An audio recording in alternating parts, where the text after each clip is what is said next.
अंतकाले च मामेव स्मरन् मुक्त्वा कलेवरम् यः प्रयाति समद्भावं याति नास्त्यत्र संशयः। जयांचे केलिया स्मरण होय सकळ विद्यांचे अधिकरण, तेची वंदू श्री चरण श्री गुरूंचे ते नमस्कारोनी आता। मस्तक हे पायावरी या वारकरी संतांच्या, काय माझी वाणी मानेल संतांशी रंजवू चित्ताशी आपुलिया। माझी वाणी तुझे वर्णे गुणनाम ऐशे देई प्रेम काही कळा। अंतकाले च मामेव स्मरन् मुक्त्वा कलेवरम् यः प्रयाति स मद्भावं याति नास्त्यत्र संशयः। प्रवचनाकरिता म्हणून निवडलेला जो श्लोक आहे, श्रीमद भगवद्गीतेतील 8व्या अध्यायातील 5व्या क्रमांकाचा श्लोक आहे। या प्रस्तुत श्लोकामधून भगवान श्रीकृष्ण परमात्मा अर्जुनाने विचारलेल्या एका प्रश्नाचं उत्तर देत आहे। तो प्रश्न कोणता, त्याचं उत्तर काय दिलंय, या संबंधी विस्ताराने चिंतन करण्यापूर्वी वैकुंठवासी हरिभक्ती परायण संभाजी भागोजी भूमकर यांना 16/12/2024 वार सोमवार या दिवशी रात्री देवाज्ञा झाली। भगवान परमात्म्याच्या स्वरूपाशी ते तद्रूप झाले, भगवंताला प्राप्त झाले। 75व्या वर्षी त्यांचं या जगातून जाणं झालं। आयुष्यभर त्यांनी केलेली भगवंताची सेवा, निष्काम कर्म आणि निष्काम उपासना या रूपाने त्यांनी केलेली भगवंताची सेवा, त्यामुळे निश्चितच भगवान परमात्म्याने त्यांना आपल्या चरणाजवळ स्थान दिलेलंच आहे। बजाज ऑटो कंपनी मध्ये 35 वर्ष सर्व्हिस आणि त्याबरोबर परमार्थाच्या अनुषंगाने विचार केला तर पंढरीची शुद्ध वारी आणि वद्य आळंदीची वारी अशी अखंड वारी, अर्थात एक वारकरी रत्न आपल्यात, एक भगवत भक्त महात्मा। कारण एक वारी सुद्धा घडण्यासाठी किती पुण्य लागतं सांगता येत नाही, कोणालाही घडत नाही वारी देवाची, असं म्हटलंय संतांनी, वर्णन केलंय। गोदावरी चालीजे मासा, गोदावरीला जाण्यासाठी 1 दिवसभर चालल्यानंतर जे पुण्य प्राप्त होतं, वाराणसी चालीजे मासा असं म्हटलंय। वाराणसी चालीजे मासा, गोदावरी 1 दिवसा, पंढरी पाऊल पर्येसा, ऐसा ठसा नामाचा। काशी क्षेत्रामध्ये 1 दिवसाची केलेल्या प्रदक्षिणेचं पुण्य, गोदावरीच्या तीर्थयात्रेचं 1 दिवसाचं पुण्य आणि पंढरीला निघाल्यानंतर 1 पाऊलात मिळणारं पुण्य, हे समान आहे असं वर्णन केलं। म्हणून जगद्गुरु तुकाराम महाराजांसारख्या संत महात्म्याने सुद्धा हेची व्हावी माझी आस, जन्मोजन्मी तुझा दास, पंढरीचा वारकरी वारी चुको निधी हरी, अशी भगवंताकडे प्रार्थना करावी की देवा मला जन्मोजन्मी पंढरीची वारी घडावी, एवढीच आस आहे। पंढरीचा वास, चंद्रभागी स्नान, अनेक दर्शन विठोबाची, नामदेवरायांनी सुद्धा भगवंताकडे हेच मागितलं, पंढरीचं वास्तव्य आम्हाला जन्मोजन्मी घडावं, चंद्रभागेचं स्नान घडावं, तुमचं दर्शन घडावं, तुमची प्रदक्षिणा घडावी, तुमची वारी घडावी। सर्व संतांच्या आवडीचे हे विषय आहेत आणि भगवंताच्या आवडीचा सुद्धा हा विषय आहे। भगवंताने स्वतः सगळ्या जगाला आव्हान करून सांगितलेलं आहे, सुखानं संसार करा, सुखी करावा संसार, परी न संडावे दोन्ही वार। सुखानं वर्षभर संसार करा, फक्त 2 वाऱ्या चुकू नका। आषाढी कार्तिकी विसरू नका मज, सांगत तसे गोज केशिराज. परमात्मा आपलं गुह्य सांगतायत. वर्षातून दोनदा मला भेटायला या. बाकी वर्षभर तुम्ही तुमचा संसार करा, तुमचा स्वार्थ काय ते पूर्ण करा, पण वर्षातून मला दोनदा तुम्ही भेटायला आले, तुम्ही वारकरी आहात हे सिद्ध होईल. तुम्ही माझे आहात, तुम्ही वैष्णव आहात, तुम्ही माझे विठ्ठलाचे वारकरी आहात हे सिद्ध होईल. आणि मग भगवान परमात्माच म्हणतो की अशी जे माझी वारी करतात अखंड कधी न चुकता.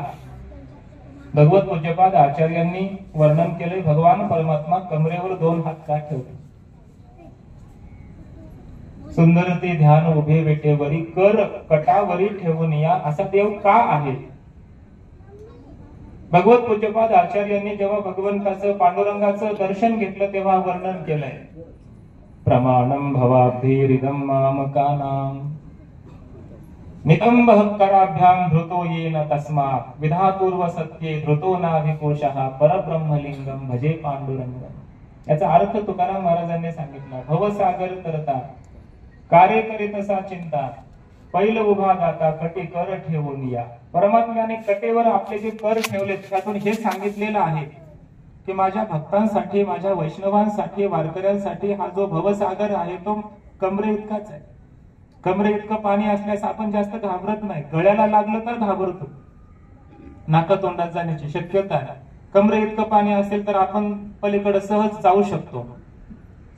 भगवंत म्हणतात की माझ्या वारीला जो आला त्याच्याकरता हा भवनदी, हा भवसागर अर्धा कमरे इतकाच आहे.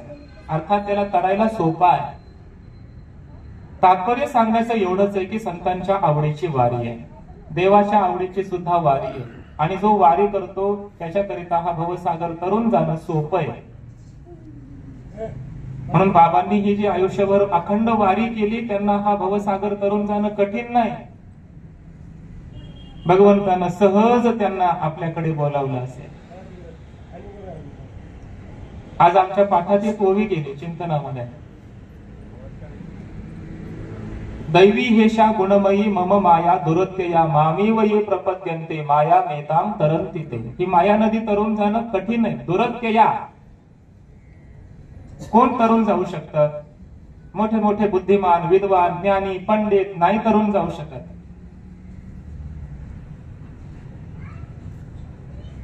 येथ एकची लीला तरले जे सर्व भावी मज भजले अया ऐलीच थडिये सरले माया जळ. सर्व भावाने ज्यांनी भगवंताची भक्ती केली, नामसाधना केली, वारी केली, भगवंताला जे विसरले नाही, भगवान परमात्मा म्हणतात ते सहज या मायेतून तरुण जातात. त्यांच्याकरता कठीण नाही माया नदी तरुण जाणं. म्हणून तुकोबारायांनी सुद्धा सांगितलं, म्हणून शरण जावे सर्व भावे देवाशी तो हा उतरील पार भव दुस्तर नदीचा. म्हणून भगवंताला आपण शरण गेलं पाहिजे, भगवंताची आपण भक्ती केली पाहिजे. तो परमात्माच तारणार आहे.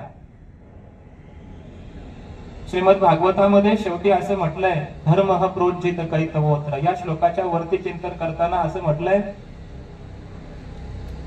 धामना स्वेन सदा निरस्त कुहकम. भगवान परमात्म्याची ज्यांच्यावर कृपा होते त्यांच्या अंतःकरणामध्ये परमात्मा ज्ञानाचा दीप प्रज्वलित करतात आणि त्या भक्ताच्या अंतःकरणामध्ये असणारा अज्ञानाचा अंधकार संपवतात. ददामी बुद्धी योगम तम. या न्यायाने भगवान परमात्मा त्या भक्ताला तारतात.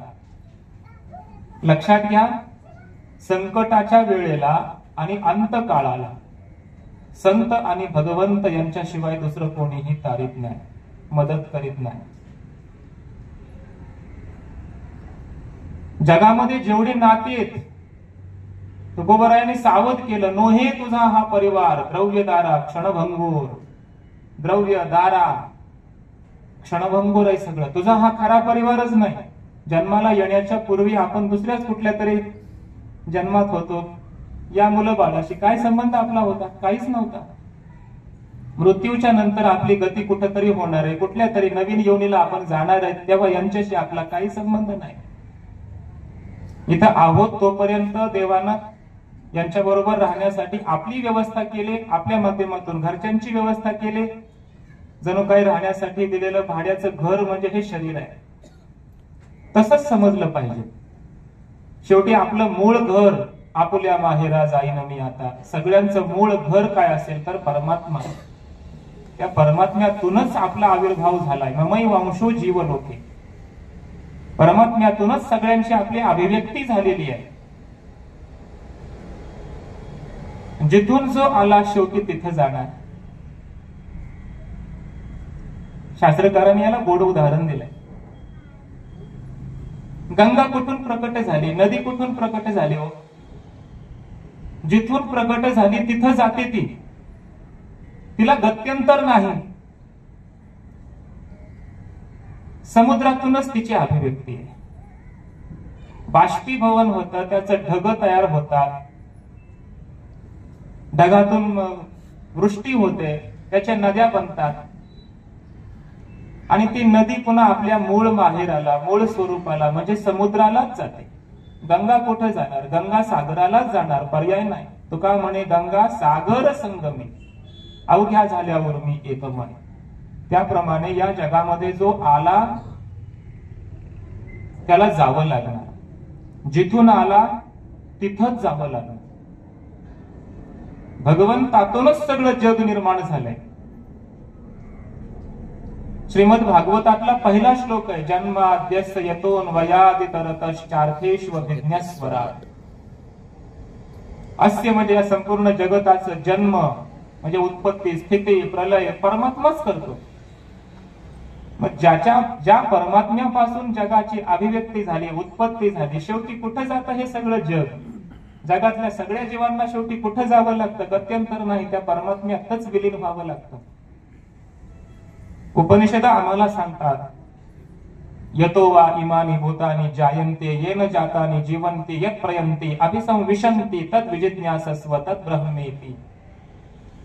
ज्या परमात्म्यापासून जगाची निर्मिती झाली, जो परमात्मा जगताचं पालन करतोय आणि शेवटी अंततो गत्वा हे सगळं जग आणि जगतातले जीव ज्या परमतत्वामध्ये जातात तो परमात्मा आहे.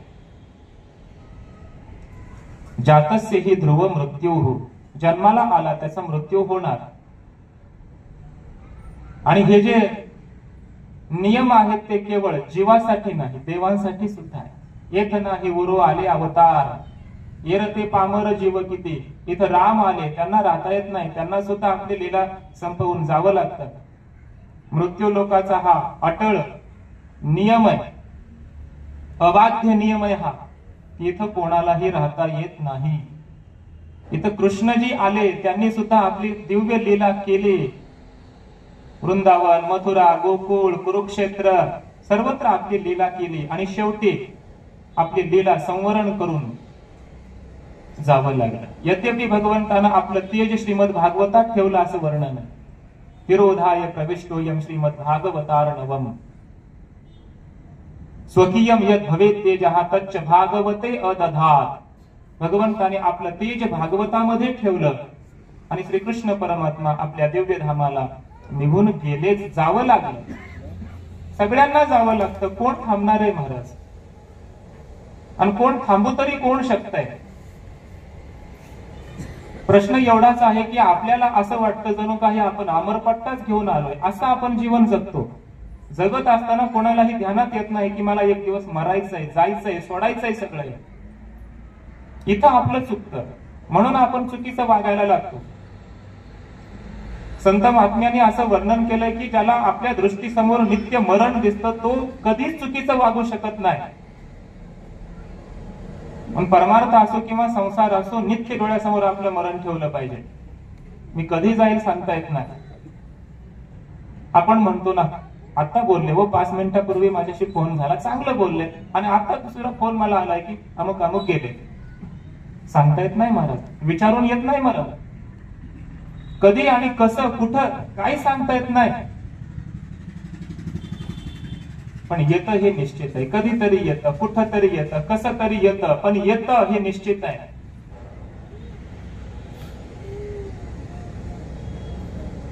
धर्मराजाला प्रश्न विचारलाय त्या यक्षाने, महाभारतामध्ये चिंतन आलं. धर्मराजाला प्रश्न विचारला, म्हणे तुला मी या डोहाचं पाणी, सरोवराचं पाणी प्यायला देतो. पांडवांना तहान लागली, कुंती मातेला तहान लागली वनवासामध्ये असताना, आणि कोण पाणी घेऊन कोण येत आहे, जवळपास कुठं सरोवर असेल तर पाणी घेऊन या. धर्मराजानं सांगितलं, अर्जुना जा पाणी घेऊन ये. अर्जुन तिथं गेला. एक सरोवर होतं. सरोवराचं पाणी जसं त्यानं प्यालं तसं तो त्या ठिकाणी मूर्छापन्न झाला, चक्कर येऊन तिथं पडला. अर्जुन येत नाही वापस. लक्षात आलं, नकुलला सांगितलं, सहदेवाला सांगितलं, भीमाला सांगितलं. जसं एक एक पांडव जायचा, सरोवराचं पाणी पिलं की तिथं मूर्छापन्न होऊन पडायचे. शेवटी धर्मराजाची बारी आली. धर्मराज तिथं गेले, बघितलं आपले चारही भाऊ चक्कर येऊन पडलेत.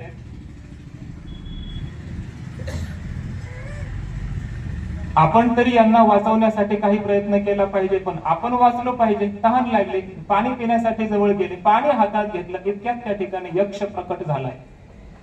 यक्षानं सांगितलं, या डोहाचं मी पाणी तुला पिऊ देत नाही, आणि जर पाणी पिला तर तुझ्या भावासारखंच तुझंही होईल. पण माझी एक अट आहे, मी विचारलेल्या काही प्रश्नांची जर तू उत्तर दिलीस तर मी तुझ्या भावांनाही जिवंत करतो आणि तुम्हा सगळ्यांना हे पाणी प्यायला देतो. पण मला काही दिवसापासून काही प्रश्न पडले, त्या प्रश्नांची उत्तर दे. तू धर्मात्मा आहे, मोठा महात्मा आहे, मी ऐकू नये. तू इथं यावा याकरिताच मी ही सर्व लीला केलेली आहे. तुझ्याशी काही प्रश्न विचारायचे आहेत मला. लक्षात ठेवा, प्रश्न पडला तर साधू संतांना विचारले पाहिजे. तद्विधी प्रणिपातेन परिप्रश्नेन सेवया. प्रश्न विचारावा संतांना, भेड ठेवायची नाही. हा एवढंच आहे, ते प्रसन्न आहेत का बघून प्रश्न विचारावा. नाहीतर थकून भागून आले, त्यांनाच अजून पाणी प्यायला दिलं नाही, लगेच विचारलं बाबा मला एक प्रश्न आहे, असं चालत नाही. त्यांना आराम करू द्या, शांत होऊ द्या, प्रसन्न होऊ द्या, मग त्यांना प्रश्न विचारा. लोक असे महाराज साधू महात्म्याकडे एखाद्या गेले म्हणजे असं बोलतात, असं राहतात, जणू काही हे नित्य मुक्त महात्मेच आहे, त्यांना काही प्रश्नच पडले नाही. इकडे तर भरपूर समस्या असतात, प्रश्न पडलेले असतात, पण बोलत नाही, आपलंच मोठेपण सांगत बसतात. एवढा पैसा माझ्याकडे, एवढं असं असं माझं इथं इथं काम चालू आहे. आणि तो महात्मा संसाराचा त्याग राख रांगोळी करून तिथं बसलाय, आणि त्याला काय तुम्ही संसारातलं सांगून त्याला प्रसन्न करू शकता? सोडलं पाहिजे सगळं आपण. त्याला काही किंमत नाही तुमच्या धनाची, पैशाची. खऱ्या महात्म्याला बरं, महात्मा खरा असेल तर, बाकीच्यांना मग आहे त्याचीच गरज आहे.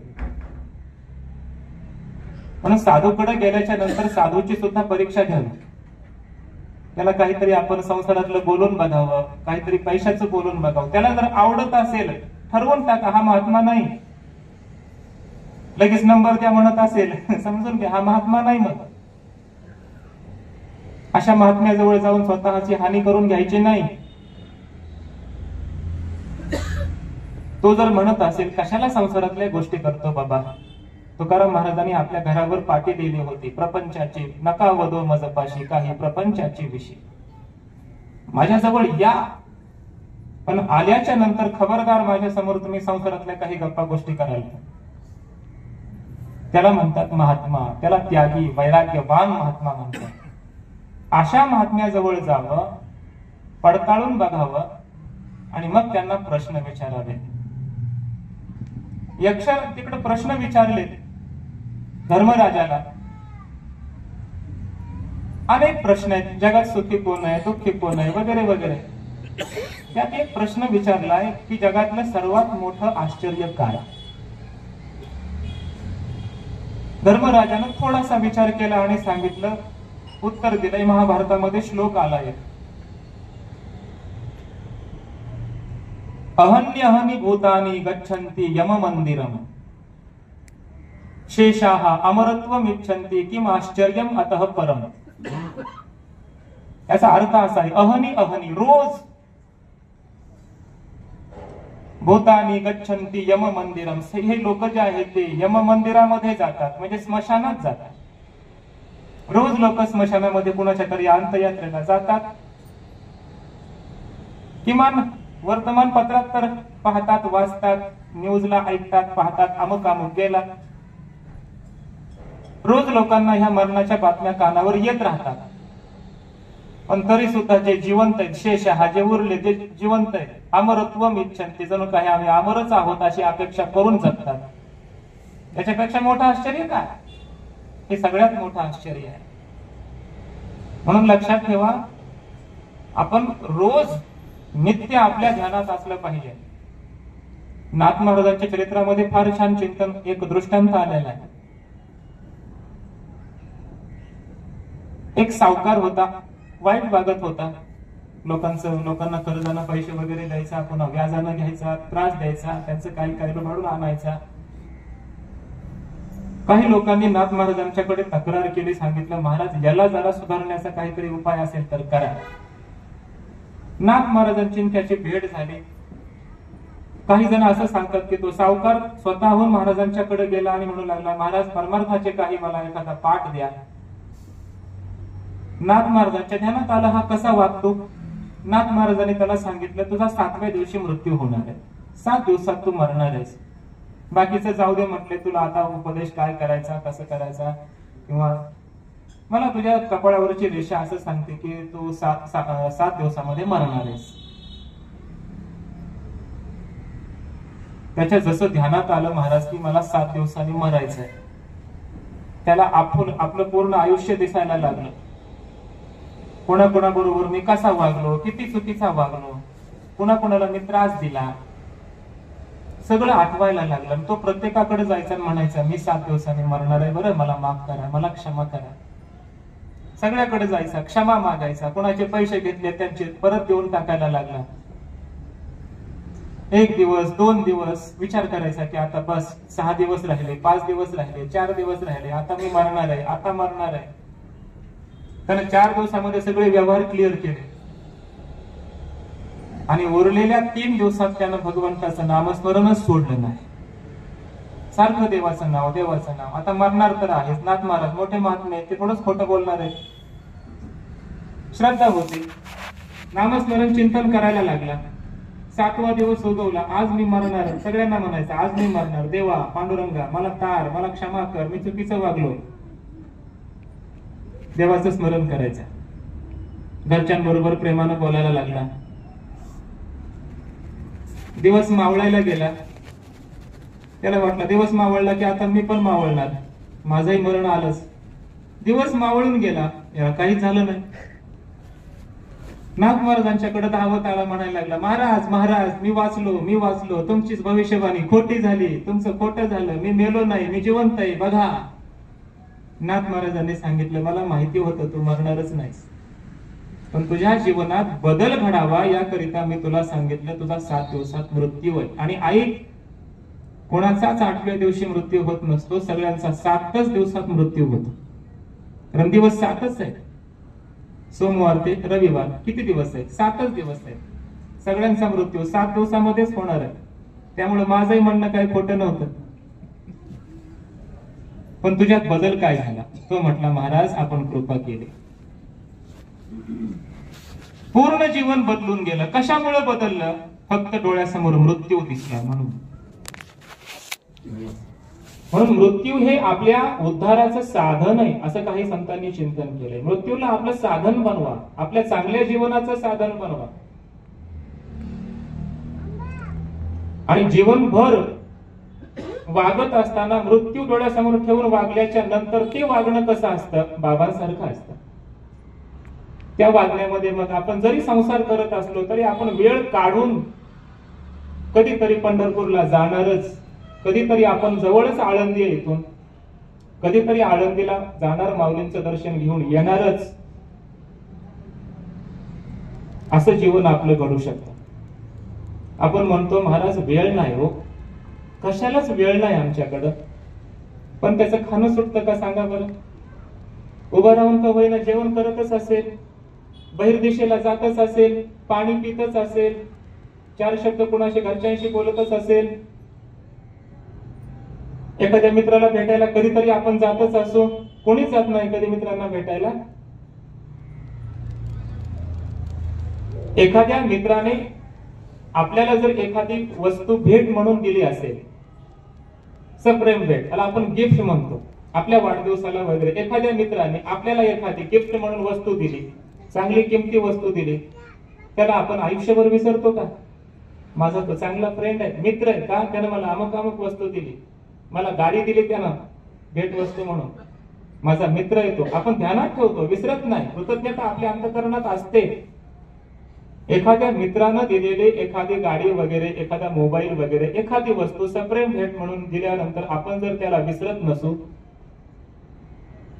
तर ज्या भगवंताने हा देह दिलाय, एक इंद्रिय दिलंय की त्याची किंमत आतापर्यंत कोणताच वैज्ञानिक करू शकला नाही.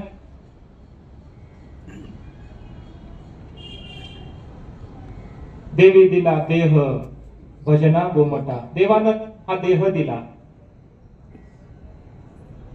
बरं, देह दिला तर दिला, या देहामध्ये इंद्रिय कुणी दिली? दिली इंद्रिये हात पाय कान, ऐकण्यासाठी कान दिले देवानं. कोणी देऊ शकतं जगात दुसरं? पाहण्यासाठी डोळे दिले, कोणी देऊ शकतं? हात पाय हे सगळे दिले. मन दिलंय विचार करायला, बुद्धी दिली, सगळ्या गोष्टी कोणी दिल्या? या परमात्म्यानं दिल्या महाराज, भगवंतानं दिल्या.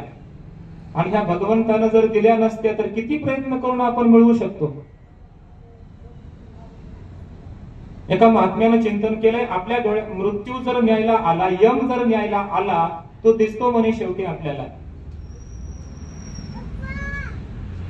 त्या यमाला जर आपण म्हणलं की माझ्याकडे खूप पैसे आहेत, खूप पैसे, अब्जाधीश आहे, तुला मी करोडो रुपये देतो, फक्त 5 मिनिटाचं मला आयुष्य दे, महत्वाचे माझे काही काम सह्या करायच्या राहिल्या, फक्त 5 मिनिटाचं आयुष्य दे, त्याला म्हणा तुम्ही, ऐकेल का तो आपलं? 5 मिनिट नाही, 1 सेकंद सुद्धा तो वेळ देऊ शकत नाही आपल्यासाठी. मग कमवलेलं धन 1 मिनिट सुद्धा आपल्या कामाला येत नाही. देवानं दिलेलं आयुष्य 1 सेकंदापुरतं सुद्धा आपण वाढवू शकत नाही, वाढवू शकत. मग त्यानंच इतक्या दिवस जगवलंय, त्यानंच एवढं आयुष्य दिलंय. बरं, शरीर, इंद्रिय, मन, बुद्धी हे सगळं त्यानं दिलं आणि याच्यामध्ये जीवच नसता तर? एखादं प्रेत आहे, त्याला हात पाय कान आहेत की नाही, त्याच्यामध्ये जीव नाही, ते आता बोलू शकतं, ऐकू शकतं नाही. म्हणून या शरीर म्हणजे काय? जिवंत असताना हे प्रेतच आहे ना, आत्मा निघून गेला, प्रेतच आहे. आता सुद्धा हे प्रेत रूपच असतं खऱ्या अर्थाने. मध्ये जीव आहे म्हणून हे हातपाय चालतात, क्रिया करू शकतात. म्हणून भगवंतानं हे शरीर चाललं पाहिजे, बोललं पाहिजे, यानं क्रिया केली पाहिजे, काही कर्म केले पाहिजे. म्हणून त्या भगवंतानं या प्रेतरूप देहामध्ये जीवदान म्हणून दिला. जेने हा जीव दिला दान, तयाचे करीन चिंतन, जगजीवन नारायण गायन गुण तयाचे. एवढं सगळं त्यानं दिलंय.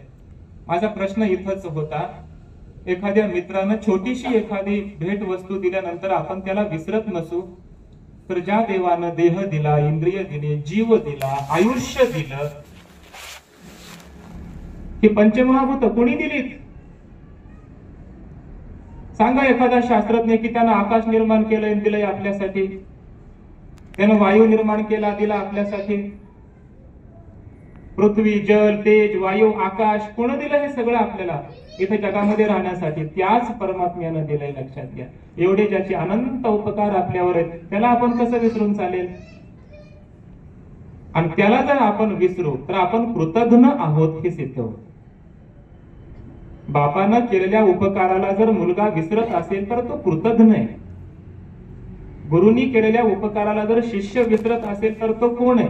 कृतज्ञ आहे, भस्मासुरासारखा आहे.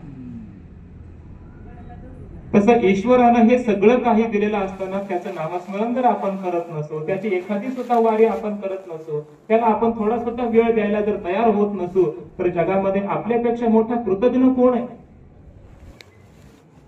मग त्याला आपण विसरता कामा नाही. आणि विसरला तर विसरली दया थोर झाली हानी, पचतील खाणी 84.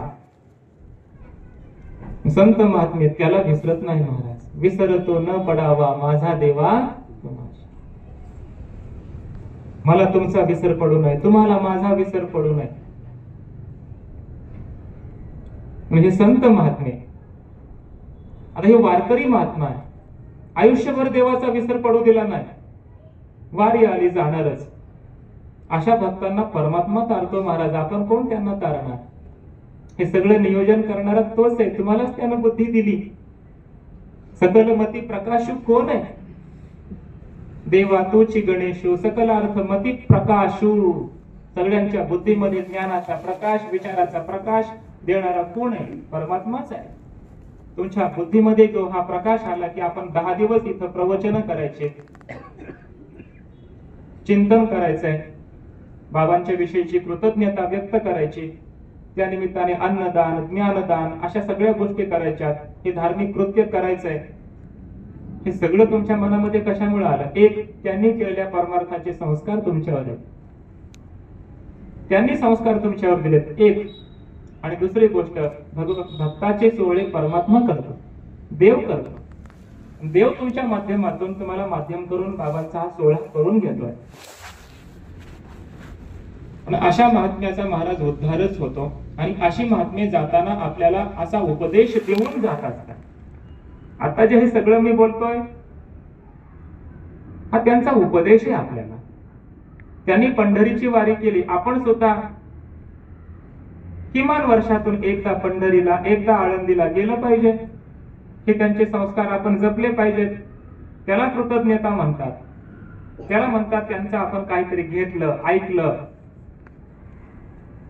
नाहीतर त्यांचे कितीही सोहळे केले, आपण आपल्या आचरणात काहीच आणलं नाही तर काय उपयोग? एखाद्या आईनं जर मुलाला सांगितलं, बाळा जा रे पाणी घेऊन ये, छोटस उदाहरण, सोपं. त्या मुलानं ऐकलं. 5 मिनिटं झालेत, पाणी काही आणलं नाही. पुन्हा आईनं सांगितलं, बाळा तुला मी पाणी आणायला सांगितलं होतं, जा बरं पाणी घेऊन ये. पुन्हा 5 मिनिटांनंतर पाणी काही आणलं नाही. आईनं विचारलं, बाळा तू ऐकलं नाहीस का? त्यानं सांगितलं, ऐकलं मी. ऐकलं म्हणजे ऐकू आलं मला. तू काय जे बोललीस ना ते ऐकलं मी कानानं. तू म्हणालीस की बाळा पाणी घेऊन ये, ऐकलं मी.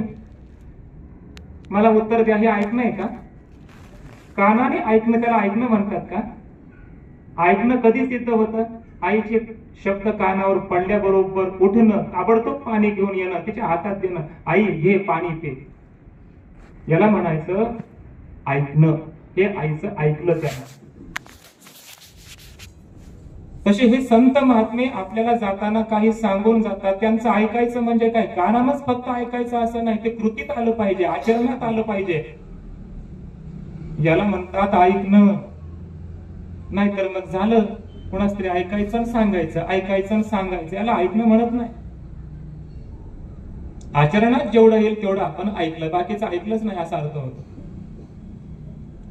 म्हणून बाबांनी जे हे संस्कार दिले आपल्याला, हे काहीतरी सांगून जातात.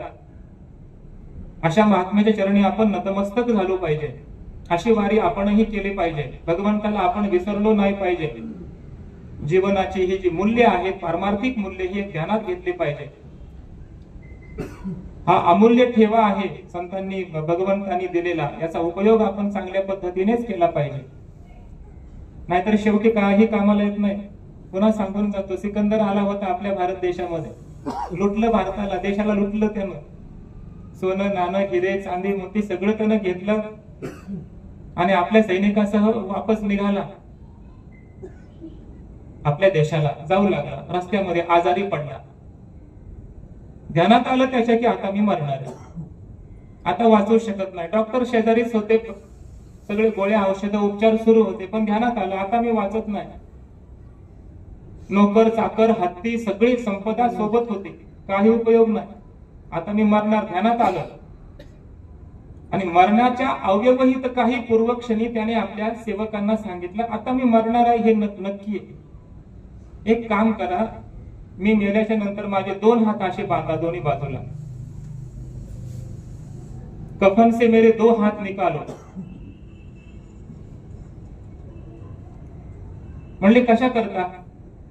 तेव्हा त्यानं सांगितलं की मी ज्ञान प्रधान असलेल्या, भक्ती प्रधान असलेल्या, अध्यात्म प्रधान असणाऱ्या भारत देशाला लुटलं, ती श्रीमंती सगळी घेतली आणि माझ्या देशाला मी जातोय, मी चोर आहे, मी लबाड आहे, हे सगळं मी घेतलंय, श्रीमंती माझी घेतली आणि आता मी घरी जातोय. पण हे सगळं मिळवून प्राप्त करून काय उपयोग? याचा काही मला उपभोग तरी घेता आला का? हे धन, हे सेवक नोकर चाकर मला आता वाचवू शकतात का? नाही वाचवू शकत. मग शेवटी काहीच कामाला येत नसतं हे जगाला कळू द्या. एका बाजूला सगळं धन आहे, एका बाजूला सेवक नोकर चाकर आहे, हे कोणीही माझ्या कामाला आलं नाही. यांच्यामधून मोकळ्या हातानेच मी जातोय. माझ्या हातात काहीच नाहीये. ज्या हाताने लुटलं सगळं ते सगळं इथंच आहे. माझे हात मोकळे ते जाताना हे जगाला कळू द्या. मोठ्या मोठ्याने जाताना महाराज हे संदेश देऊन गेले. आपल्यालाच का कळत नाही काय माहिती? पैशासाठी आपण आईला विसरतो, बापाला विसरतो, भावाला विसरतो, पत्नीला विसरतो. पैशासाठी आपले भांडणं सुरू आहेत, धनासाठी सुरू आहेत. मोठे मोठे लोक मोकळ्या हाताने गेले. ते का ध्यानात येऊ नये आपल्या? आपल्या देशाचं, आपल्या भारताचं हे वैशिष्ट्य आहे की आपला देश हा कर्मप्रधान आहे. इथं सत्कर्म केली जातात. इथं पती पत्नीचं एक अतूट नातं आहे. दुसरीकडे कुठेही हे नातं तुम्हाला पाहायला मिळणार नाही. इथं भावाचं एक बंधुत्वाचं नातं आहे. आई वडील हे एक वेगळं नातं आहे. हे याच देशातले संस्कार आहेत. बाहेर देशामध्ये हे काहीच नाही आहे. याची जाण असली पाहिजे. आणि या देशातून जाणारा मरणारा कोणीही असो महाराज, कोणीही असो, या देशातला मरणारा व्यक्ती सोबत काहीतरी घेऊन जातो. मोकळ्या हाताने जात नाही. सिकंदरासारखा मोकळ्या हाताने जात नाही. हे उदाहरण सांगेन. या देशातून जाणारा प्रेतात्मा सुद्धा मोकळ्या हाताने गेला नाही. श्रीमद भागवतामध्ये सुरुवातीला भागवताचं महात्म्य सांगत असताना पद्मपुराणामध्ये उत्तरखंडात 6 अध्याय आलेत. महर्षी व्यासांनी सांगितलेत श्रीमद भागवत महात्म्य म्हणून. त्यामध्ये गोकर्ण आणि धुंदुकारीची कथा आलेली आहे. आपण भागवत ऐकला असेल. आई वडिलांना त्रास देणारा धुंदुकारी होता. नाही ती कर्म करणारा होता. ही कथा इथं का सांगतो? इथं सांगण्याचा हेही एक माझा विषय सुरू आहे आणि हेही एक कारण आहे की ती कथा झाल्याच्या नंतर शेवटच्या श्लोकामध्ये तिथं असं चिंतन केलंय भागवतात की या पवित्र इतिहासाचं चित्रकूट पर्वतावर शांडिल्य ऋषी रोज चिंतन करतात. एक श्लोक आहे. आणि पुढचा श्लोक असा आलाय की ज्या घरामध्ये कुणाचं तरी मरण होतं, भगवंताला प्राप्त होत होतो, त्या घरामध्ये किंवा एखाद्या घरामध्ये ऍक्सिडेंट वगैरे अशा पद्धतीने एखाद्याचा मृत्यू झाला असेल किंवा एखाद्या व्यक्तीचं जाणं झालं असेल, देवाज्ञा झाली असेल, तर त्या घरामध्ये या पवित्र इतिहासाचं वाचन झालं पाहिजे. जाणारे जे पितर असतात, पूर्वीचे पितर, आता गेलेला जो जीव आहे त्याला त्याचं पुण्य प्राप्त होतं. भगवंताचा आशीर्वाद आहे. म्हणून त्या कथानकाचं चिंतन घडलं पाहिजे. म्हणून ज्या घरामध्ये एखादी व्यक्ती गेली त्या घरामध्ये भागवताचं पारायण केलं जातं. या गोकर्ण आणि धुंदुकारीच्या कथेचं वाचन केलं जातं. कठोपनिषदामध्ये यमराज आणि नचिकेता यांचा संवाद आलाय. त्या संवादाचंही चिंतन केलं जातं. गरुड पुराणही सांगितलं जातं. भजन कीर्तन प्रवचन हेही केलं जातं. अशी वेगवेगळी माध्यम आहे त्या 10 दिवसामध्ये 13 दिवसामध्ये केली जाणार आहे. त्यामध्ये आपण सगळ्यांनी एकत्र येऊन इथं ही प्रवचनाची सेवा संपन्न करताय. चांगली गोष्ट आहे, केलं पाहिजे. कीर्तनही आळंदीमध्ये बऱ्याच वेळा कीर्तन होतात. 10 दिवस एखादा महात्मा गेल्याच्या नंतर 10 दिवस कीर्तन होतात, प्रवचन होतात. झाली पाहिजे, चांगली गोष्ट आहे. तसंच या गोकर्ण आणि धुंदुकारीच्या कथेचं सुद्धा चिंतन करावं असं तिथं म्हटलेलं आहे. त्याचं महात्म्य आहे. धुंदुकारी हा वाईट होता, वाईट वृत्तीचा होता. गोकर्ण मात्र महात्मा. त्या धुंदुकारीला त्यानंच ठेवलेल्या 5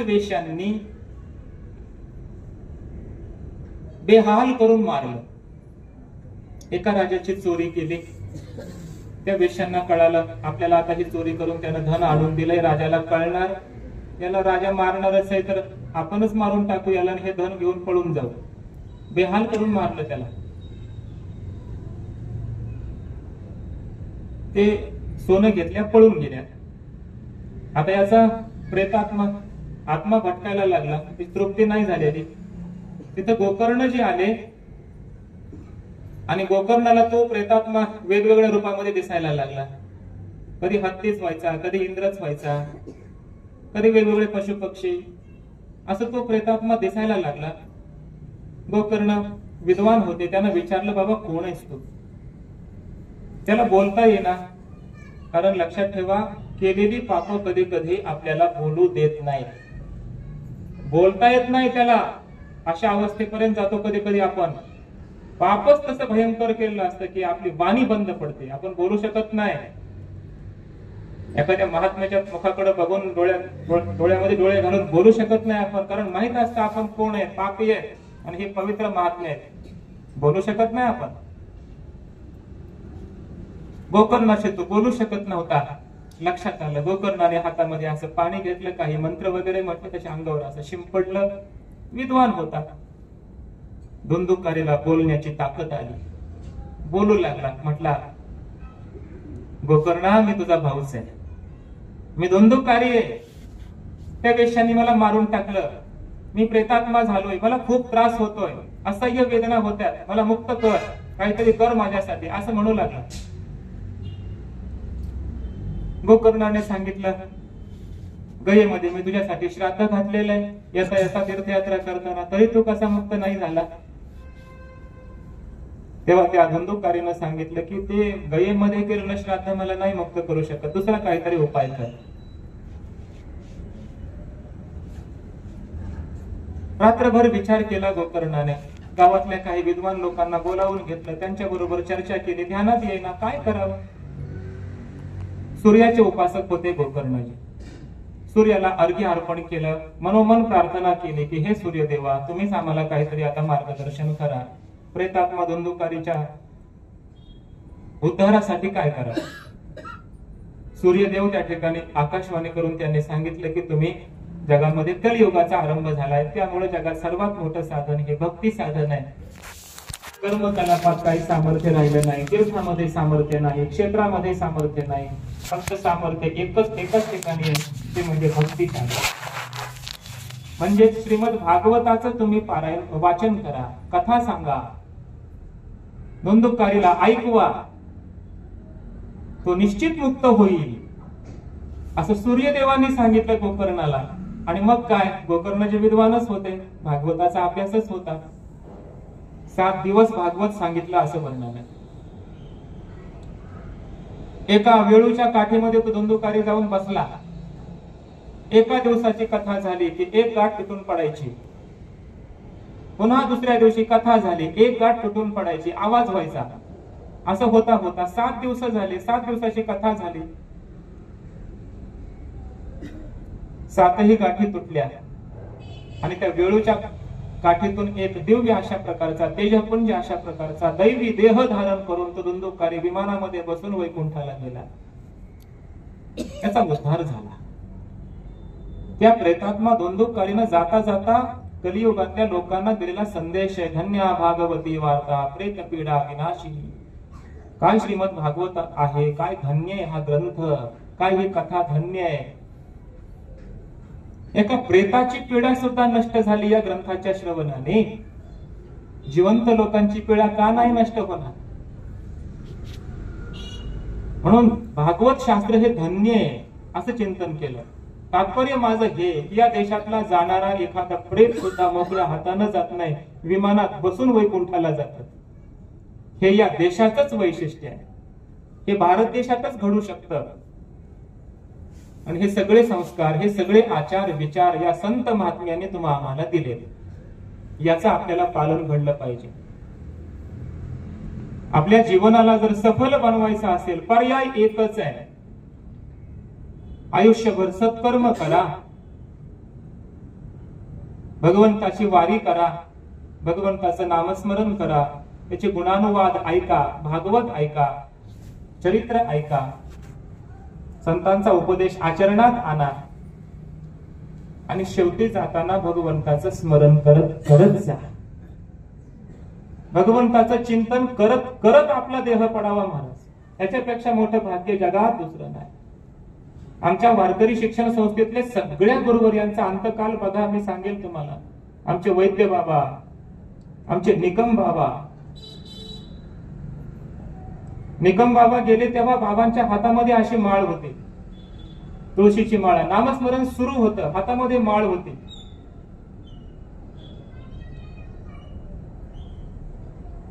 शरीरातून जीव निघून गेला तरी सुद्धा असं सांगतात काही काळपर्यंत ते बोट असं होतं, हलत होतं, ते मण्यावर ठेवलेलं आहे. काय साधना आहे, किती पवित्र लोक आहेत. आमचे वैद्य बाबा गेले तर जेव्हा त्यांचा अंत्यसंस्कार झाला, रक्षा झाली त्यांची. तुम्ही असाल कोणी बघितलं असेल किंवा ऐकलं असेल. त्यांच्या असं जे कवटी होती त्याच्यावर रामकृष्ण हरी असं नाव आलं होतं. काय साधन आहे. आमच्या चकोबराचे हाड रामकृष्ण हरी म्हणत होते, विठ्ठल विठ्ठल म्हणत होते. जनाबाईच्या गोऱ्या विठ्ठल विठ्ठल म्हणत होत्या. तुकाराम महाराजांच्या चरणाचा स्पर्श झालेली माती विठ्ठल विठ्ठल म्हणत होती. आमच्या जीवनाची माती झाली, आमच्या हाडाची काढ झाली, तरी आमच्या मुखात मात्र देवाचं नाम येत नाही. हा विचार आपण कुठेतरी केला पाहिजे. संतांनी हा संदेश दिलाय आपल्याला. कामामध्ये काम, काही म्हणा राम राम. आयुष्यभर जो चांगला वागला ना त्याच्याच तोंडाला नाव येतं. शेवटी देवाचं ध्यानात घ्या. आयुष्यभर चुकीचं वागला, चोऱ्या केल्या, लबाड्या केल्या, लोकांना फसवलं, त्रास दिला, अशा लोकांच्या तोंडाला शेवटी देवाचं नाव येत नसतं. आणि मग शेवटी जर देवाचं नाव आलं नाही तर त्याचा उद्धारही होत नाही. ज्याच्या तोंडाला शेवटी देवाचं नाव आलं त्याचा उद्धार होतो. हाच विचार सांगणारा हा श्लोक आहे. अंतकालेच मामेव स्मरण मुक्त्वा कलेवरम. शेवटी देवाचं नाव तोंडाला आलं, उद्धार होतो. तुकोबाराय सांगतात, अंतकाळी ज्याच्या नाव आले मुखा, तुका म्हणे सुखा पार नाही.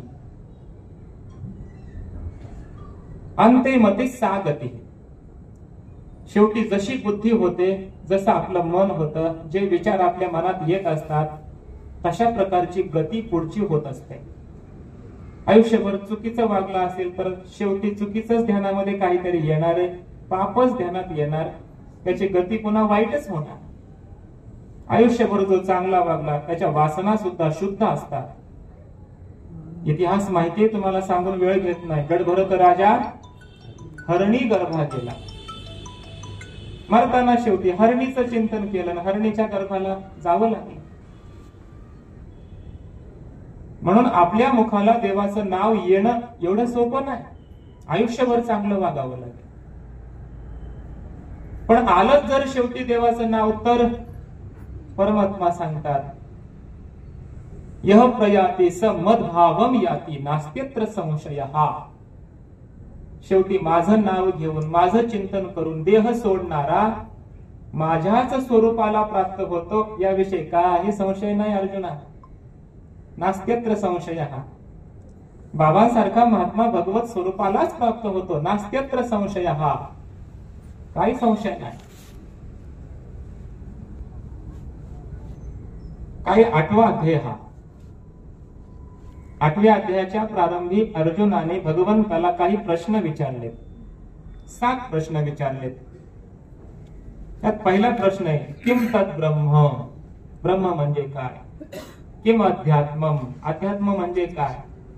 किम कर्म पुरुषोत्तम. हे पुरुषोत्तमा, कर्म म्हणजे काय? अधिभूतम च किम प्रोक्तम. अधिभूत कशाला म्हटलं जातं? अधिदैवम किमुच्यते. अधिदैव कशाला म्हटलं जातं? अधियज्ञ कथम कोत्र देहेस्मिन मधुसूदन. या देहामध्ये अधियज्ञ कोण आहे? आणि शेवटचा प्रश्न आहे, अंतकालेच कथम ज्ञेयोसी नियतात्मभिः. नियत आत्मा ज्यांनी अंतःकरणाला स्थिर केलेलं आहे अशा विवेकी संत महात्मे साधू पुरुष भगवंताचे भक्तजन अशा भक्तांच्याकडून अंतकाळामध्ये तुझं स्मरण कसं केलं जातं? अंतकालेच कथम ज्ञेयोसी नियतात्मभिः असे 7 प्रश्न आहेत. एका प्रश्नाचं उत्तर एका शब्दामध्ये भगवंतानं दिलंय, विस्तार केला नाही. आणि 7व्या प्रश्नाचं उत्तर म्हणजे पुढचा पूर्ण अध्याय, 8वा पूर्ण अध्याय. अक्षरम ब्रह्म परमम, हे परम अक्षर अविनाशी तत्व आहे, त्याला ब्रह्म म्हणतात. पहिल्या प्रश्नाचं उत्तर दिलं. स्वभाव अध्यात्मम उच्यते, स्वभाव सर्वांचा जो स्वभाव आहे त्यालाच अध्यात्म म्हणतात. भूतभावोद्भव करः विसर्गः कर्म समुत्नितः, कर्म म्हणजे संपूर्ण प्राणी मात्रांना उत्पन्न करणारी जी क्रिया, त्या क्रियेला म्हटलं जातं कर्म. भगवंतानं हे कर्माचं उत्तर दिलंय. अधिभूतम क्षरो भावः, क्षर म्हणजे नष्ट होणं, त्याला अधिभूत म्हटलं जातं. पुरुषश्च अधिदैवतम, पुरुष जो आहे म्हणजे आत्मा, या देहामध्ये जो आत्मा आहे कुटस्थ अविनाशी आत्मतत्व, त्याला अधिदैवत म्हटलं जातं. आदियज्ञ अहमेवात्र देहे देहभूतांग, आदियज्ञ म्हणजे या देहामध्ये ईश्वर सर्व भूताना, सर्वांच्या प्राणी मात्रांच्या हृदयामध्ये ईश्वर तत्व आहेच आहे. तो जो ईश्वर आहे त्यालाच आदियज्ञ असं म्हटलं जातं. 6 प्रश्नांची उत्तर अशी दिली थोडक्यात. आणि 7व्या प्रश्नाचं उत्तर या श्लोकामध्ये द्यायला सुरू केलं. अंतकालेच मामेव स्मरण मुक्त्वा कलेवरम, कलेवर म्हणजे शरीर. अंतकाले अंतकाळी, शेवटी प्राण सोडताना, मामेव स्मरण मुक्त्वा, माझंच स्मरण करीत ज्यानं सोडलेलं आहे. यह प्रयाती स मद्भावम याती, अशा पद्धतीने माझं स्मरण करत करत जो देह सोडतो, मद्भावम याती, माझ्या स्वरूपाला तो प्राप्त होतो, तो मलाच प्राप्त होतो. नास्त्यत्र संशय, हा याविषयी काही संशय नाही. निसंशय हे असंच ज्ञान आहे. भगवान परमात्मा सांगणार आहे, ऐकणारा अर्जुन आहे. आणि अर्जुनाच्या निमित्ताने भगवान परमात्मा हे सगळं आपल्याशी बोलतात. भगवत पूज्यपाद आचार्यांनी गीता भाष्याच्या आरंभी असं म्हटलंय, गीता काही फक्त अर्जुनापुरती मर्यादित नाही आहे.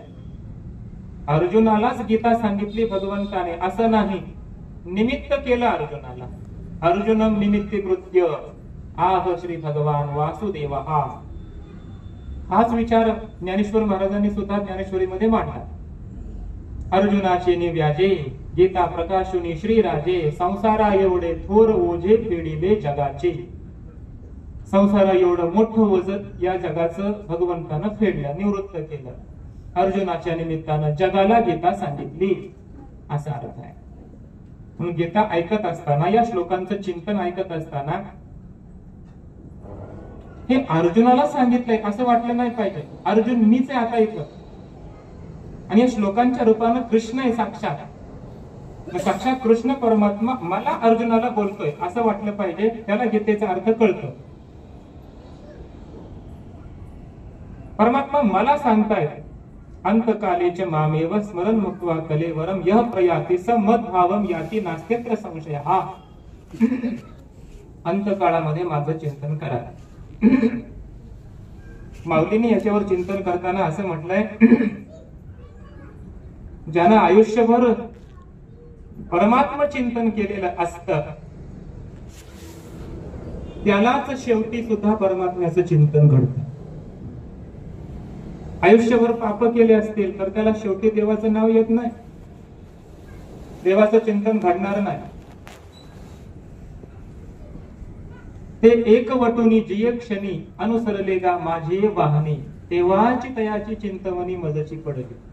परमात्मा म्हणतात, ज्या क्षणी हे भगवत भक्त महात्मे माझं नाव घेतात त्या क्षणापासून त्यांची चिंता मला लागते. त्यांना नाही त्यांच्या उद्धाराची चिंता, मला असते. मी त्यांचा उद्धार करतो. त्याचं कारण असं आहे महाराज,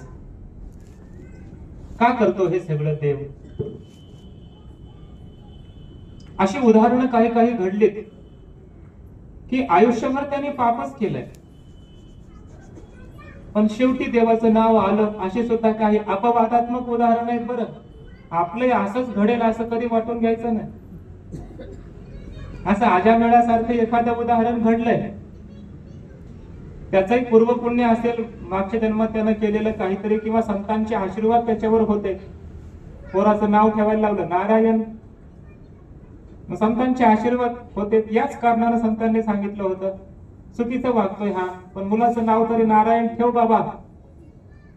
संतांनी विचार केला, कदाचित मुलाचं नाव नारायण ठेवलं तर हा जाता येता बोलता सारखं त्या आपल्या पोराला नारायण नारायण असं म्हणत राहील.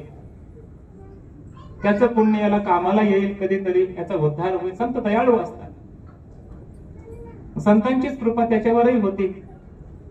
पोराचं नाव त्यानं नारायण असं ठेवलं. अंत्यक्षण आला, आयुष्यभर चुकीचं वागला.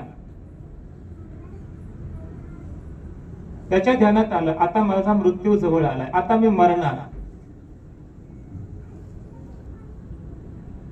त्यानं पुत्राच्या मोहानं नारायण असं म्हटलं. पुत्राच्या मोहे म्हणे नारायण, त्यासाठी विमान पाठविले. देवाला वाटलं मलाच हाक मारली त्यानं. एवढा मोठा मला जगाचा बाप आहे, त्याला एवढं कळत नव्हतं. मला नाही हाक मारली यानं, स्वतःच्या पोराला हाक मारतोय हा नारायण म्हणून. त्याला कळू नाही एवढा अज्ञानी येतो. सर्वज्ञ सर्वशक्तिमान असं त्याचं वर्णन केलंय शास्त्रामध्ये. यस सर्वज्ञ हा सर्ववेद यस्य ज्ञानमयम तपहा, श्रुती माता सांगते असा परमात्मा आहे. अभिज्ञः स्वराट, भागवत सांगतं अभितः जानाति इति अभिज्ञः. एका क्षणामध्ये कुठं काय चाललंय जगामध्ये हे सगळं ज्याला कळतं तो परमात्मा आहे. म्हणून आपल्याकडे ती म्हण आहे बघा, मुंगे के पाव में घुंगरू बजे वो भी अल्लाह सुनता है. सगळं कळतं देवाला, न सांगता कळे अंतरी शेपूस. कुठं काय चाललंय त्याला कळतं. भगवंताचं एक नाव आहे अनिमिष. निमिषे अनिमिष क्षेत्रे सोतमासीनम, भागवतामध्ये चिंतन आलंय. भगवंताला एक नाव आहे अनिमिष. त्याला अनिमिष का म्हणायचं? कारण आपल्या ज्या पापण्या आहेत ना त्या अशा झाकतात उघडतात, लागतात उघडतात. अर्थात आपल्या पापण्यांची उघडझाप होते. भगवंताच्या पापण्या कधीही झाकत नाहीत. अनिमिष. भगवान विष्णू क्षीर समुद्रामध्ये जे शेषशायी आहेत ना, आपले डोळे कधी झाकत नाही. म्हणून भगवंताला अनिमिष म्हणतात. आता मग बघा, भगवंत जर कधी आपले डोळे झाकतच नाहीत, त्यांच्या पापणी पडत नाही कधी, तर देवाचे डोळे उघडेच आहेत. मग देवाचे डोळे उघडेच आहेत तर देवाला सगळं दिसतंय. पण आपण कुठे आहोत, आपण काय, आपण अंधारात जरी असलो, डोळे झाकून तरी ते पाप जरी असलं तर त्याचे डोळे उघडे आहेत ना. तो परमात्मा चारी दिशांच्या रूपानं आपल्यालाच पाहतोय. चारी दिशा, ह्या सर्व अष्ट दिशा, दश दिशा त्याचे डोळे आहेत. या रूपानं देव सदैव पाहतोय आपल्याशी. एवढं जरी कळलं ना महाराज आपल्याला, तर आपण कधीच पाप नाही करणार, चुकीचं वागणार नाही. सदैव देव माझ्यावर डोळे उघडून नजर ठेवू नये. माझ्याकडे बघतोय देव सदैव, मी कसा वागतोय, काय करतोय. एवढा तो ज्ञानी आहे, त्याच्याकडे सगळं कळतं. मग पोराला नारायण म्हटलेलं हे त्याला कळू नाही का? कळत होतं, पण देवानं नियम केलेत. कोणत्याही का निमित्ताने होईना माझं नाव ज्यानं घेतलं त्याला मी तारणार. देवाचा हा नियम आहे, देवाची ही दया आहे. अकारण करुणावरुणालय परमात्मा, कोणत्याही निमित्ताने. मग भागवतामध्ये श्लोक आलेला आहे, सांकेत्यम पारिहास्यम वा स्तोभम हेलनमेव वा वैकुंठ नाम ग्रहणम अशेषाग हरम विदुहु. याचा अर्थ असा आहे, भगवंताचं कोणत्याही अवस्थेत तुम्ही कसंही नामस्मरण करा, परमात्मा तुम्हाला तारणार, तुमचा उद्धारच करणार.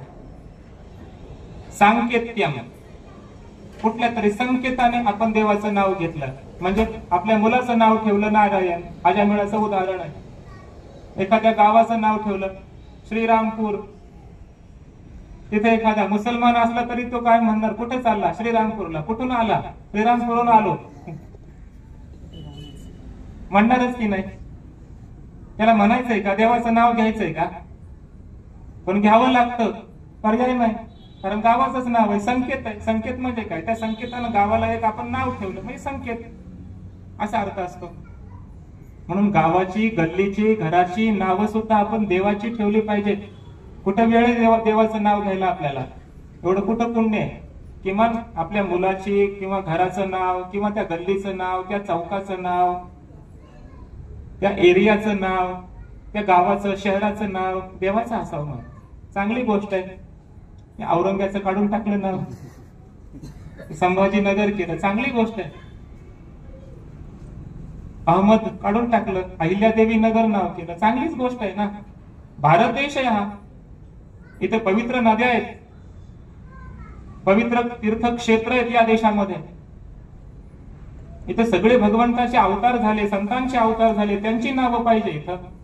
ज्यांनी देशावर आक्रमण केली, आपल्या हिंदूंना त्रास दिला, छळले, त्यांची नावं का ठेवायची? ज्यांचा आदर्श आपण एका क्षणापर्यंत सुद्धा घेऊ शकत नाही, अशा लोकांचं नाव आपल्या नगराला, शहराला का असावं? शास्त्र सांगतं सांकेत्यम, कुठल्या तरी संकेतानं. गावाचं नाव आहे म्हणून देवाचं नाव आलं, मुलाचं नाव ठेवलंय म्हणून त्या निमित्तानं देवाचं नाव आलं. तरी सुद्धा अशेष आगहरम विदुहू, सगळ्या त्याच्या पापाची निवृत्ती होते. परमात्मा त्याच्यावरही कृपा करतात. पारिहास्यम, एखाद्याला उपहास करण्यासाठी, हसण्यासाठी म्हणून हसत हसत हसत राम राम राम राम राम असं म्हटलं, हसायला लागला. हे काय रे तू असं बोललास? हरी हरी हरी असं म्हटलं, एखाद्याला हसण्यासाठी. तरी सुद्धा त्या नामस्मरणाचं त्याला पुण्य प्राप्त होतं. स्तोभम, स्तोभ शब्दाचा अर्थ शास्त्रकारांनी केला आला. हे गायक लोक गायन करतात, गायन करत असताना मध्ये मध्ये आलाप गातात, असा आलाप गातात त्या रागामध्ये. तो आलाप गात असताना असं म्हणण्यापेक्षा आपण जर हरी असं म्हटलं, राम असं म्हटलं, केशवा असं म्हटलं, मग आलाप गायला. किंवा एखादी मात्रा कमी पडते भजन करत असताना, तर मध्ये आपण राम असं म्हटलं, कृष्ण असं म्हटलं, त्याला म्हणायचं भजनासाठी देवाचं नाव आलंय, ती मात्रा पूर्ण करण्यासाठी देवाचं नाव आलंय. परमात्मा त्याच्यावरही कृपा करतो. हेलन मे बाबा, पुढे म्हटलं हेल, हेल म्हणजे काय? अवहेलना, एखाद्याला त्रास द्यायचा आहे, अवहेलना करायची. एखादा मुस्लिम आहे समजा आणि आपल्या हिंदू धर्मात त्याला अवहेलना करायची. तो म्हणतो की आपले हिंदू धर्माचे जे कट्टर सनातनी महात्मे असतात ते म्हणतात इस देश में रहना होगा तो जय श्री राम कहना होगा. मग एखादा मुस्लिम म्हणतो की मी जय श्रीराम म्हणणार, काय म्हणणार नाही, ते जय श्रीराम म्हणणार. अवहेलना करण्यासाठी तो म्हणतो. क्या किया आपके राम ने? अयोध्या में उनका जन्म हुआ, राम जी का अयोध्या में जन्म हुआ, क्या प्रमाण? अवहेलना करताय धर्माची आपल्या. पण त्या निमित्ताने का होईना त्यांच्या तोंडामध्ये 17 वेळा राम राम यायला लागलं. संत किती दयाळू आहेत महाराज, परमात्मा किती दयाळू आहे. देव म्हणतो त्यांचाही मी उद्धार करणार. कुठल्या तरी निमित्ताने त्यांच्या मुखात देवाचं नाव आलं, मी त्यांचं कल्याणच करतो. वैकुंठ नाम ग्रहणम अशेषाग हरम. शिवी देता देता जरी देवाचं नाव आलं, आपल्याकडे शिव्या सुद्धा कशा आहेत, हरामखोर, यात राम आहे की नाही? अशी जरी शिवी दिली मध्ये राम आलं तोंडामध्ये, तरी सुद्धा देव म्हणतात त्याचं सुद्धा मी कल्याण करतो. म्हणजे शिव्या द्यावा असं मला सांगायचं नाही. चुकून शिवी दिल्या गेली आणि त्या देवाचं नाव येऊन गेलं तर परमात्मा कल्याण करेल. जाणून बुजून या शिवीमध्ये राम आहे म्हणून ह्या शिव्या द्यायला लागला, मग नाही परमात्मा कल्याण करणार. हे सगळ्याच तात्पर्य एवढंच आहे की परमात्मा दयाळू आहे, करुणा घन आहे. कसंही देवाचं नामस्मरण करा, परमात्मा त्याचा उद्धार करतात. म्हणून अजामेळासारखा आयुष्यभर पाप करणारा, देवाचं नाव तोंडाला शेवटी आलं तरी सुद्धा भगवंताने त्याचं कल्याणच केलं. का? त्याचं वचन आहे, अंतकालेच मामेव स्मरण मुक्त्वा कलेवरम यह प्रयाती स मद्भावम याती नास्तेत्र संशय. हा उदाहरण अजामेळासारख्याच आहे. म्हणून भगवंताचं नामस्मरण करावं, चिंतन करावं, त्याची साधना करावी, त्याच्या गुणाचं लीलांचं चिंतन करावं. हेच आपल्या जीवनाचं कर्तव्य आहे. संसार म्हणजे आपलं पोट भरण्यासाठी, आपले व्यवहार सगळे चालण्यासाठी एक भगवंताने केलेली सोय म्हणजे संसार आहे, व्यवहार आहे, असं आपण समजलं पाहिजे. आणि हाच आदर्श आपण बाबांचा घेतला पाहिजे. त्याने आयुष्यभर वारी केली, संसारही केला, व्यवहारही केला, सर्व्हिसही केली, त्याबरोबर परमार्थही केला आणि आपल्या जीवनाचं कल्याण करून घेतलं. असंच आपणही करावं आणि आपल्याकडूनही असंच घडावं अशी आपण त्यांच्या चरणी प्रार्थना करूया. भगवंताच्या चरणी प्रार्थना करू, माऊलींच्या चरणी प्रार्थना करू.